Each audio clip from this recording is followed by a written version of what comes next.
하인들 가운데 하나가 나발의 아내 아비가일에게 말하여 이르되, 다윗이 우리 주인에게 문안하러 광야에서 전령들을 보냈거늘 주인이 그들을 모욕하였나이다.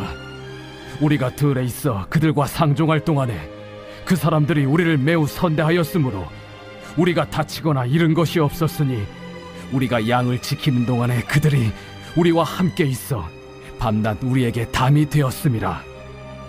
그런즉 이제 당신은 어떻게 할지를 알아 생각하실지니 이는 다윗이 우리 주인과 주인의 온 집을 해하기로 결정하였음이니이다.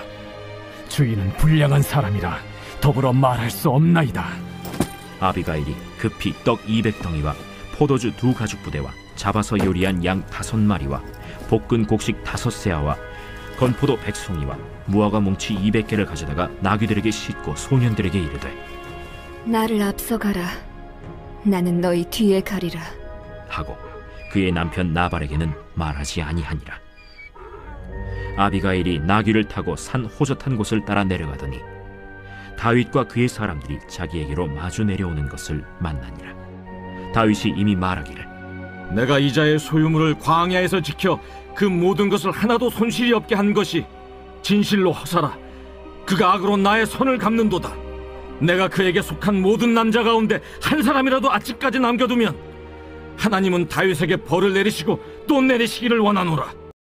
오늘 이 14절을 보시면 다윗이 아비가일을 만나는 그 장면이 그려지고 있는데요. 이 나발의 아내가 아비가일이죠. 이 나발은 어리석다, 무모하다, 쉽게 말하면 바보, 멍청이 이런 뜻을 갖고 있습니다. 이게 참 역설적인 게, 이 나발은 돈도 많은 사람이고 지역의 유지고 굉장히 유명한 사람이에요. 그럼에도 불구하고 바보고 멍청이고 어리석다는 겁니다. 그러니까 우리가 너무 막 뭔가를 많이 가지고 있는 자를 부러워할 필요도 없고요. 이렇게 참 모든 걸 갖고 있는 것 같지만 어리석은 자, 그래서 안타까운 최후를 맞이하는 자가 나발이라는 것입니다. 이 어감 자체도 좀 안 좋은데 이 히브리 원어 자체도 굉장히 안 좋은 뜻을 갖고 있는 것이죠. 근데 여러분, 이렇게 어리석은 이유는 뭐냐? 어리석은 행동들, 어리석은 대처의 모습을 보게 되거든요. 그 이유는 하나님을 몰라서 어리석다라는 것입니다. 우리가 여호와를 경외함이 지혜의 근본이기 때문에 예수 그리스도를 모르면 절대로 지혜로울 수가 없는 것이죠.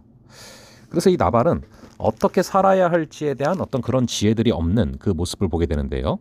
이 다윗은 어느덧 600명의 세력을 거느리게 됐습니다.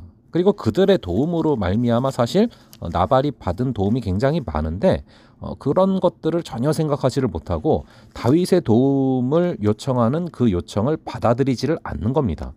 그래서 다윗이 굉장히 화가 나서 칼을 들고 왔어요. 죽이러 온 거죠.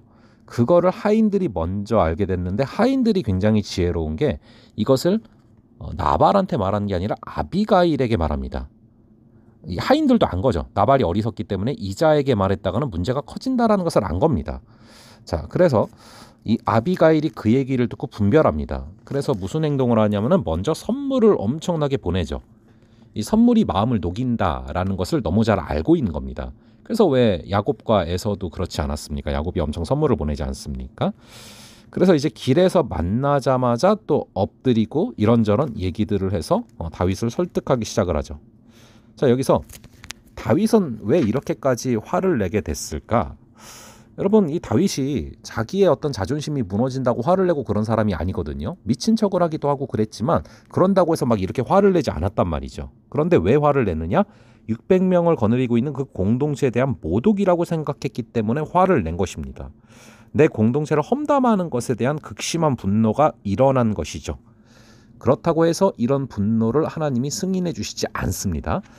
그래서 여러분, 왜 모세도 민족을 구하겠다는 분노로 살인을 했는데 그것을 인정해 주지 않으셨어요. 그 이후에 그 마음속에 있는 분노를 해결할 때까지 하나님은 그를 들판에 두십니다. 마찬가지예요.